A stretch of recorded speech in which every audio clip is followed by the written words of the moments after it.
Hey everyone, today we're exploring a Jeskai tempo deck led by Aragorn, King of Gondor. This deck combines aggressive threats, disruptive spells, and legendary synergies to outmaneuver opponents. Whether you love casting counter magic or swinging with broadside bombardiers, this deck offers a dynamic playstyle. Let's dive in. I'd like to introduce my co-host, MagicCon Chicago champion and MagicCon Las Vegas top 8 competitor, Tommy Ray. Tommy, please take it away. Hey, how's it going? Yeah, I just took Aragorn and did my best with it. Took down Chicago and lost in top four, unfortunately, but in Vegas. But yeah, the deck is very powerful and is very flexible with how you can attack the metagame and how you can attack your matchups. Um, it's very good, very powerful commander.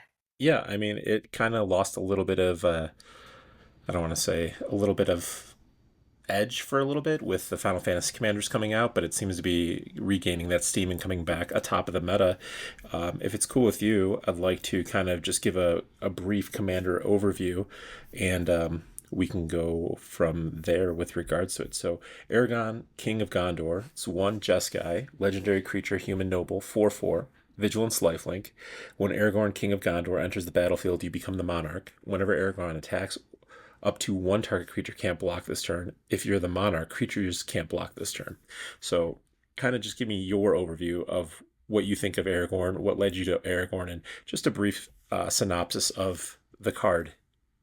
Yeah, I mean it's a really powerful color combination in Jeskai. Uh, you get your white-based exile removal, which is really powerful. You get the really busted red cards in the format, like Broadside Bombardiers and Fury are ridiculous, and you get the blue counter magic, which is obviously very powerful. Um, so I think the color combination as a starting point is arguably the best in the format. Um, and then on top of that, having a commander that comes down and has vigilance and lifelink can stabilize your board state and is a 4/4 can stabilize your board state really quickly um, in front of aggro matchups, and then in the grindy matchups, the monarch trick gaining the monarchy when it comes into play is obviously huge, and um, basically he does everything you could ever possibly want from a tempo commander. Yeah, I would say Aragorn, in my humble opinion, is the default best tempo deck. And as you said, you're in Jeskai, so you have some access to some of the best spells in Magic. Yeah, for sure. And I think the vigilance and lifelink has been huge for me, and it isn't really talked about a lot in the discords I'm in with why he's so powerful. People focus a lot on the card advantage, which is true. The card advantage is like what wins games, but if you couldn't stabilize the board in front of aggro decks with the lifelink, um, you'd be much more vulnerable to all of the mono red decks and Flage and so on and so forth. Yeah, a four butt is pretty hard to get behind. You know what I mean? It's just like Yeah. how do you overcome that? And especially with Zergo being recently unbanned, Aragorn is still king of the meta in my opinion. Excellent. Okay, so let's talk about some strengths of the deck. You probably better than anybody in the dual commander scene can speak to how powerful this deck is and the strengths that really set it apart and why you would play this over something like Malcolm or any of the other tempo based strategies. Yeah, I mean, as I said, with the color combination of Jeskai, I think is just like your most powerful um, color pie to hit if you're wanting to be in the tempo strategy. You know, um, having really efficient removal is important in the format. So you get cards like Oust and Prismatic Ending and um, Swords to Plowshares, just like some of the most powerful spells in Magic, obviously in general, but also like really efficient answers to what your opponent's doing. Versus, a lot of like the blue-red tempo decks like Malcolm and VV just don't have access to those white cards. And then um, you know, it's just the color combination just lends itself to being the tempo color combo. And then it's less powerful now because we got rid of Force of Will, but But also Blood Moon is gone, so you know. but also Blood Moon is gone. So the arguably like one of the best ways to attack the deck through non-basic land hate is gone. So it's low column A, low column B on the most recent bannings for Aragorn. I would say probably better for Aragorn than it was bad, but free spells, in my opinion, are the best thing to be doing in the format. Yeah. All I of mean, them. yeah, I completely agree. I mean, not to go on a huge sidebar, but obviously the BNR was just released yesterday and the committee came up with what they came up with. I think they have a very valid point that Force of Will in a singleton format is often used as a protection spell more than a safety valve for the broken things in the format, right? Because it's one versus multiple, so on and so forth. So I get that. And I also understand getting rid of Blood Moon when Back to the Basics is also on the ban list, you know? So I'm okay with that. Dark Ritual, I mean, it's in line with what their stated philosophies are with fast mana. And then getting rid of Underworld Breach, like, you'll never hear me say like, "Oh man, that sucks." So I think people are getting a little bent out of shape with regards to Force of Will being banned. Do I like the card? Absolutely. Am I sad to see it go? Sure. But do I think it was problematic? Not necessarily. But I can understand what they're trying to do. To me, it appears as if they're trying to limit the amount of variance within a match where you can't have an answer to an unknown. And Force and Blood Moon are two examples of that. Yeah, I mean, I agree with the bannings for the most part. Even as the Aragorn player, I'm not sure I agree with the Blood Moon ban. I understand why they did it, but on some level, I believe that there should be a cost to playing multiple colors, and part of that cost should be that your opponent can attack it if they can. But that's not everybody agrees with that, so I totally understand why they did it. I just hesitate to say it's the right thing. Yeah, I mean, I'm of the same mindset as you. Like, I have no love lost for Blood Moon. I've lost a Blood Moon as many times as I've won with Blood Moon, so it's Yep. it's one of those situations.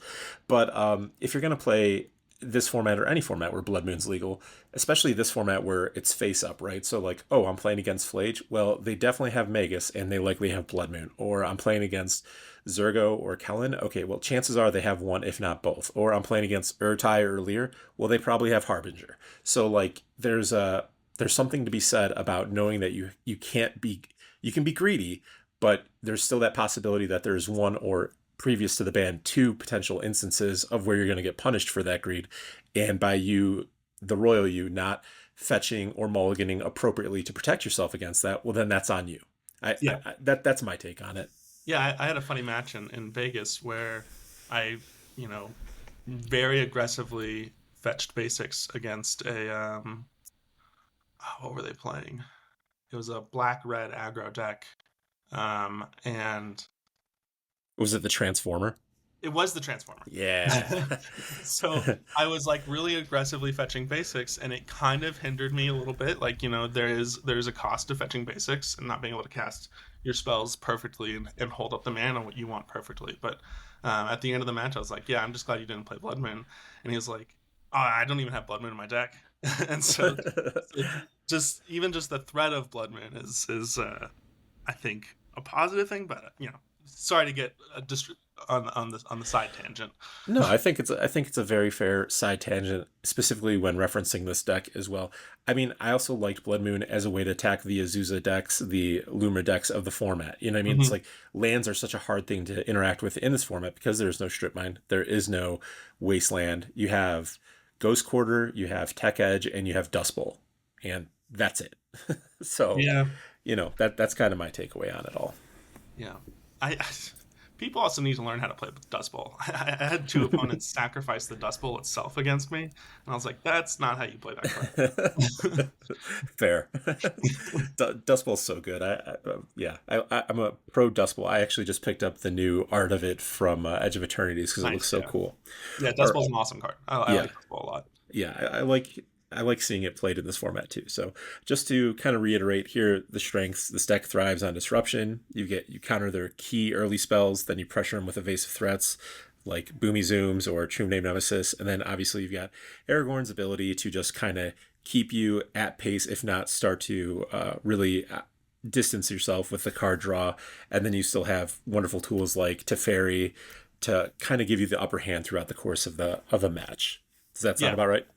yeah, and one of the things that I've really valued in my list recently is moving away from sorcery speed creatures as much as possible. Mm-hmm. And this is metagame dependent for sure. But in the tempo-y metagame where you have lots of people playing like Kefka or other Aragorn decks or Vivi and so on and so forth, having the flash threats in your deck is so good. Um, just being able to play on your opponent's turn and forcing them to tap their mana on their turn is incredibly powerful. And then the only other thing I would like to mention for Aragorn players, if they're wanting to get better at the deck, don't block with Aragorn. Don't ever risk losing Aragorn to a bolt because you blocked with them. His ability to make it so that your opponent can't block makes it so that you always gain the life. So don't worry about it. Fair. Yeah. You don't have to put them at risk, is what You you're don't have to saying. you don't have to put them at risk. Just like let them have the monarchy. It's okay. Just go to your turn and then trigger Aragorn, can't block. You, Gain you that know, for life, regain the monarchy, use your yeah. efficient removal spells and go from there. I mean, having watched you play in the top eight and Swiss, um, in both Chicago and Las Vegas, I noticed that compared yourself to other people, you're very okay giving up the monarch because you're confident that you're going to get it back, and it's not necessarily. I've noticed other people, specifically the Marchesa players, they're very like, no, no, no, I need to hold on to this. You know what I mean? Like, I can't give it up at all. And I noticed, like, when you talk about card quality, the Aragorn deck, again, being in Jeskai, being in that wedge, your card quality more often than not just is so superior that it's not even an issue in my opinion. Yeah, I mean, obviously you don't want to give it up. It's not ideal, but your commander incentivizes itself to regaining the monarchy so easily that if I'm in a position where I need to start trying to generate value, I'm gonna play the Aragorn, get my extra card, let my opponent have an extra card when they take the monarch from me, um, and just hope that my overall card quality is going to be better than theirs, and so it won't matter. And, Right. even if they remove the Aragorn or something along that line, you always have recast Aragorn to retake the monarchy. Um, so Perfect. it's never like a huge concern for me. Like, you know, if you watch that top eight match against or the top four match against Deadpool in Vegas, I just cast Aragorn with no cards in hand. Like I gotta do something. Right. Yep. No, I understand. We had some pretty fun conversations about Aragorn versus Deadpool and so on. So, which brings me up to our next point: weaknesses of the deck. What do you feel are the weaknesses? To me, it feels like swarm strategies are, unless you have your Fury or your Pyrokinesis, can be an issue. And then obviously things that target your mana. With Blood Moon gone, that's a little less so, but Magus and Harbinger are still there. What would you say are the weaknesses? um, yeah. So I mean, the weaknesses really come down to, in my opinion, your mulligan decisions. Once you know what you're playing against, Mm-hmm. if I sit down against Felia and I have handful of flash creatures, I have to mulligan. You gotta make good mulligan decisions into the matchup you're facing, and so I think a weakness of the deck can be drawing the wrong half of the deck in the matchup, which happens sometimes. But you can obviously mitigate that from happening by making good mulligan decisions. The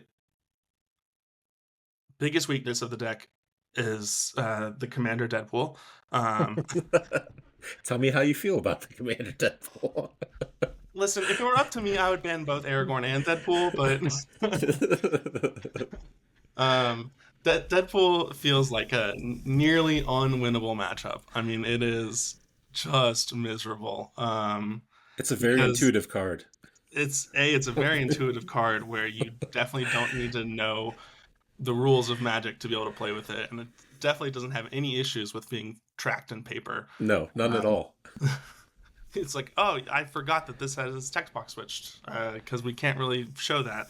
Um, although you printed out like your 3D printed little Deadpool symbol, which I think is great. Yeah, I did get those, and I picked them off Etsy, and I think they're such great little tracking tools. So Yeah, I think those were like a really solid solution for one of my gripes of Deadpool. But um, genuinely into the field, I feel pretty strongly against every single deck except Deadpool. I've never like sat down in a matchup and been like, oh, I can't win this, or this is going to be really hard, except for Deadpool. Like decks like Azusa can be hard, but you just remove Azusa, play Aragorn early, and get to attacking before they can start doing crazy things. yep, Um, in your in the matchups where like it's tempo matchups, like I had a really really good match that I lost against a Malcolm player, and it was one of my two losses against in Vegas, and that just came down to um, good player playing a good deck, and I think he drew better than me, and we I tried to play game 3 really quickly because we were running out of time, right. and that may have been a mistake, but more power to him. He won that game really well, but like that doesn't mean I don't feel good into tempo. I just I haven't I literally haven't sat down and been like, wow, this is really bad. Like I feel fine into Flage, I feel fine into Cloud, I feel fine into Slimefoot and Squee. I feel like everything is fine. Perfect. Which Awesome. I think is kind of like what you want from your tempo deck of choice is like, this is fine. I'm going to use my better player skills and card quality to win this matchup. Yeah, I'm a firm believer, just like I feel in Legacy and Modern to a lesser extent, where if the best deck in the format is a tempo or a mid range deck, then I feel the health of the format is in a good place, and that to me is no different with Duel Commander. If Aragorn is the best deck in the format, then that to me lets me know that you can that it's really player skill that's driving results. You know what I mean? It's not like an I win button in my opinion. Having tested with the deck a fair amount, there's a lot that goes on with it. So I'm cool with Aragorn being top of the heap. I know a lot of people are just like, I'm just so over Aragorn, but I'm fine with it, and that's coming from somebody that plays a multitude of decks and strategies. Yeah, I mean, I've been playing a lot of different decks recently, just at weeklies and monthlies, um, and I'm fine with anything. I'm gonna play Aragorn and or Deadpool at any big events I go to going forward. But I do find it interesting that I was having this conversation on one of the discords that I'm in, where they were talking about how just Aragorn is incredibly prevalent in American top eights, and like just not that prevalent at all in the big European events, which hadn't noticed before, but it is kind of interesting. Yeah, I noticed that too. It's a similar like thing that I noticed when you look at like legacy lists with like coming out of like Japan Yep. versus America, and you're just like, Yeah. what are they cooking over there? What is happening? What is happening? So yeah, I noticed that as well. Cool. Let's just briefly touch over the core strategy of the deck. What are we trying to do early game, mid game, and late game with this deck? Early game, mid game, late game, all three. Make your land drops, cast your spells. Well, that settles um, it. Moving right along. no. Early game, depending on the matchup, you're wanting like your chain lightning, your lightning bolt, your swords, like some kind of like efficient removal spell, some kind of counter magic, and hopefully some flash creature. Hmm. Certainly, when you're sitting down against like an aggro deck, you're going to want slightly more of the um, removal than you're going to want counter magic, and against any kind of the tempo decks, you're going to want your land drops and your counter magic. And so just understanding the matchup that you're in is important, and I think is an underestimated part of Duel Commander. Is like if you sit down against VV, I don't want Lightning Bolt. Lightning Bolt's not going to be very good. Right.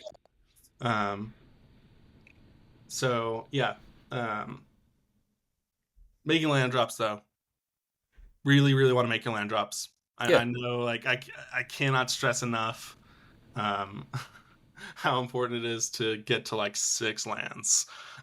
Right. Not that you want to mulligan to a 6 lander, but being able to cast all your spells is just so important, and being able to cast Aragorn and hold up interaction is really important. I imagine that gets a little tougher without Force of Will, but I mean, again, Force of Will was one card of 99. So, It was one card of 99, and it also makes my decision to play my favorite card even better. Misdirection. yes, Misdirection is a phenomenal Magic card, and I'm glad that decision has been taken off the table for you. So now you know what to do. Yeah, now I get to play it and I don't have to feel bad about it. Perfect. So just to sum it up, the plan: disrupt early, drop resilient threats mid game, leverage Aragorn's flexibility to adapt, and use counterspells to protect your board. And don't be afraid to pivot to aggression when the time's right by sometimes just dropping a naked Aragorn and going to town. Yeah, yeah. I mean, certainly just, like ideally, one for one your opponent until you both have no cards, and then play Aragorn. Makes sense. Just jund them out. Yeah, just jump them out. Fair enough. All right, let's talk about some key cards of the deck. Just briefly touch on it. Just one from each segment. What do you feel is the most important? One of the most important creatures, instants, sorceries, planeswalkers, so on and so forth. Okay. Enchantments. Most important. Let's start with planeswalkers. Most important planeswalkers to fairy. Mm-hmm. Makes sense. Only planeswalker in the deck. Teferi is actually like an absolutely cracked magic card in Duel Commander, where you have like a lot of decks playing a lot of counter magic. Mm-hmm. So definitely a very powerful card to be aware of. Um, Most important creature. Hmm. Sorry, it's a tough choice because it's like Broadside Bombardiers is I think one of the best cards in the format. Yeah, love me some boomy zooms. It just kills so quickly.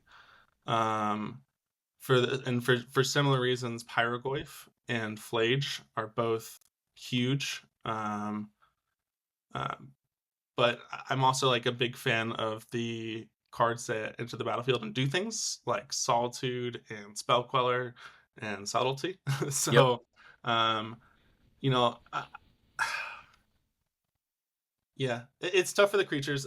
I guess if I had to pick one, I would pick Broadside Bombardiers. If I could have that card in every opening hand, I would like it. Okay. Very reasonable. Sorceries. Fourth Aerlingus. No question. Seems really good in that deck. You can just maximize it to your potential when you want to. Yeah, and even like if you're like playing in a controlling matchup and your opponent like casts an irrelevant draw spell on turn 2 and then you untap and they only have 1 mana and you can cast a fourth Aerlingus for 1 and just start getting that card advantage going, huge. So don't underestimate fourth Aerlingus just giving you the Monarch a turn early than you Right. think you're gonna get it. Yeah, that's a very, very fair point that you bring up there. Okay, and then what would you say for enchantments? Enchantments. Parallax Wave. P Wave is pretty cracked. P Wave is correct. Yeah. In Chicago, I had one of my favorite plays I've made in the format where an opponent had a Sire of the Seven Deaths and a Yacht and a Valgavoth and just a ridiculous board state. And I just played Parallax Wave, targeted his stuff, and then sacked it to the Valgavoth trigger, and then they were all gone. Yeah. So that is nice how that works that way. You're just like, oh, let me hold priority and just keep using this ability. Yeah. Awesome. Yeah. Parallax Wave, correct. Okay. I think anybody that's listening to this deck guy knows that P Wave is correct. Yeah. Mana base. Anything in particular that you want to touch on with regards to that? Any of the utility lands? I mean, it's pretty obvious. You're tricolor. You're likely playing. Are you playing all three surveils? Are we on two surveils? Personally, I'm on all three surveils. I mean, the surveil lands are just so good. Yeah. The only really significant card I would mention is Arena of Glory, as far as your mana base goes. Yep. Arena of Glory is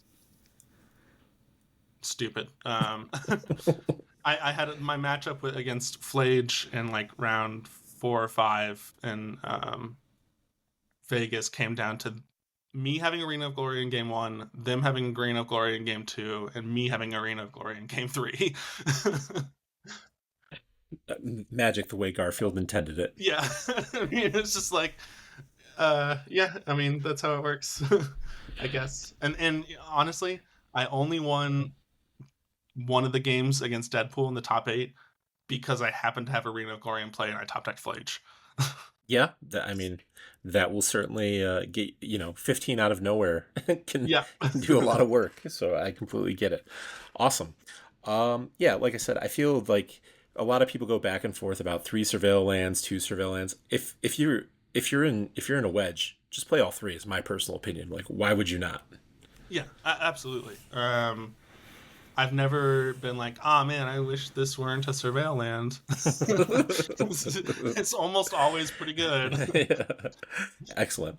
All right, so we're looking over the sample deck list, and we'll just briefly touch on this. Is there anything that stands out to you, and what do you feel are some of the 12 to 15 flex slots within an Aragorn list? Do you think it's solved, or is it more meta dependent? I personally have the mindset that it's meta dependent, but I'd love to hear your take on that.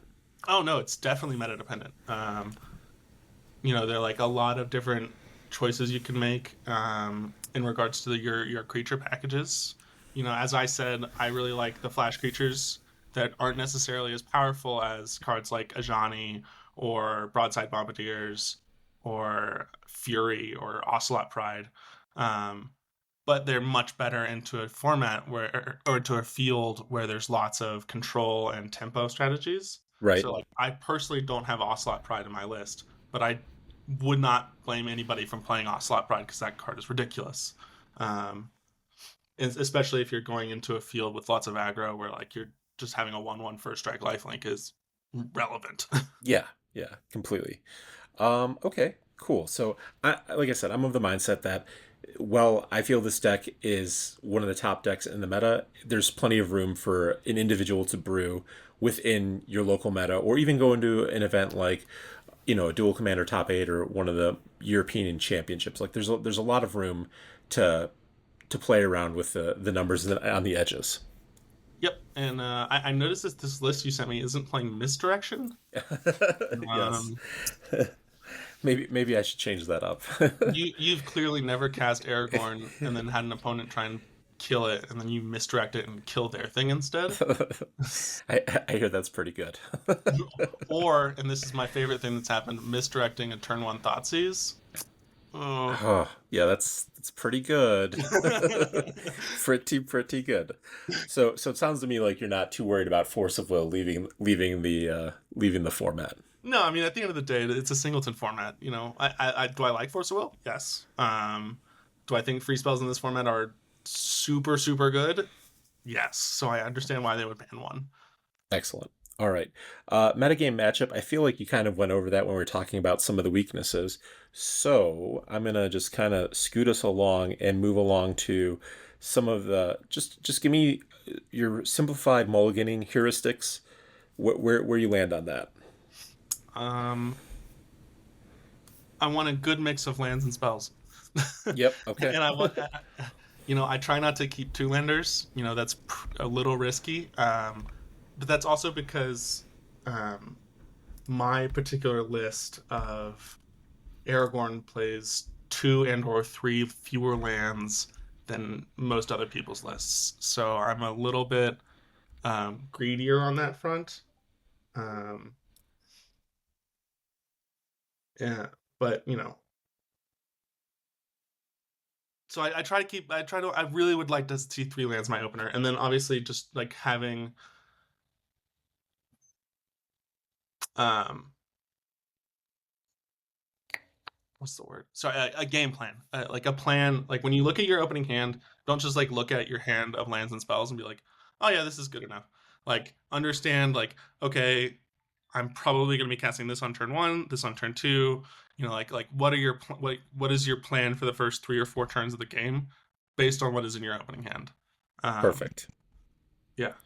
Okay. Awesome. So moving beyond that, let's quickly go over some sample hands that I sent you. So, for those of you listening at home or in your car, first hand, and this is player draw independent, so you just let me know where you stand on this. This is Plains, Fable, Ocelot Pride, Unable to Scream, Stifle, Tail's End, Flame Slash. Are we keeping that? Are we sending that back? I have an idea of what you're going to say. No, I'm sending that back. What? No. Yeah. Yeah, one lander. I completely agree. This one was pretty much a layup here. So let's move on to the next one. This is Elegant Parlor, Meticulous Archive, Thalia, Containment Priest, Brazen Borrower, Detective's Phoenix, Lightning Helix. um, I think I would probably keep this hand, especially Okay. on the play. You know, you can, you're hoping you're going to surveil into an untapped land, so you can go Felia into Containment Priest, because that's like a really powerful combo. Oh yeah. Um, and then obviously you have Brazen Borrower and Lightning Helix as interaction, and Containment Priest itself is good interaction. Yeah, no, I mean I would probably keep this hand. Okay. It can be a little slow, if I'm playing against a mono red deck, I might not keep it, but Right. um, but even But in then, the it dark, has Lightning Helix. yeah, So Lightning Helix does a lot of work in negating one of their spells in their hand. So okay, cool. Next one: Elegant Parlor, Arid Mesa, Flooded Strand, Aganjo, Seat of the Castle, Get Lost, Snapcaster Mage, Fury. yeah, I would keep this. Okay, just like absolutely hands cracked. What's Yeah, I mean it has two fetch lands from my surveil lands. It has a surveil land, and then it has Get Lost into Fury. okay? Like Say like you, less. you have your opponent can't develop to the board because you have the Get Lost, and then they can't develop the board because you have Snap Get Lost, and then they can't develop to the board because you have Fury. Yep. Nope. Makes sense. All right. Final hand. We've got Bloodstained Mire, Meticulous Archive, Force Spike, Hull Breacher, Subtlety, Lorien Revealed, Pyrogoyf. Yep. Also keeping this one. Just keeping it. All Yeah. right. Force. I turn one Force Spikes like can be like really good. Yeah. Subtlety is obviously a very powerful card. Lorien Revealed, if you don't draw your lands, means it's just a land drop. Pyrogoyf, as I mentioned earlier, is one of the most powerful creatures in the deck. Great hand. Awesome. All right. Well, I'm gonna turn the mic over to you again one more time. If you'd like to call out anything, I'd like to say thank you to Tommy for joining me on this deck guide with regards to Aragorn. And Tommy, take it away. Yeah, no, I mean, thank you so much for having me on here. If you want to play Aragorn, you want to get good at the deck, just understand patience and have a game plan. Like I talked to too many people where I asked them why they kept the opener that they kept, and they're like, "Oh, I had lands and spells." It's like, well, not necessarily good enough. You just try and develop plans, understand the meta game that you're in as well. If you can tech your deck to be really good into your meta game, all the more power to the deck. Going into an open field, it's a little harder, but you know, the deck is just it has such high card quality, and the spells in general are so powerful that it is very fun, and I definitely encourage people to play it. Well, you heard it here from the man himself, Mr. Tommy Ray. Thanks for watching. If you enjoyed this guide, please leave a like and subscribe for more deck guides, and let us know in the comments what your favorite tempo deck is, and we'll see you next time. Thank you so much.